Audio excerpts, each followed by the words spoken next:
How to add and change shipping address on iPhone. To get started, first of all go ahead and open up the Settings application on your phone. Once you're here, tap on your account at the top. This is your Apple account settings page.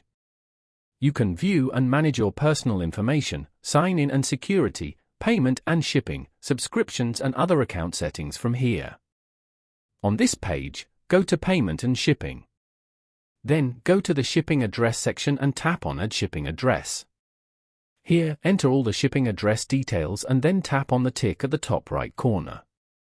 This shipping address will now be used when you make Apple Store purchases. Following these steps, you can easily add and change shipping address on iPhone. Thank you for watching. Please leave a like if this tutorial helped you, or leave a comment below if you have any questions related to the video.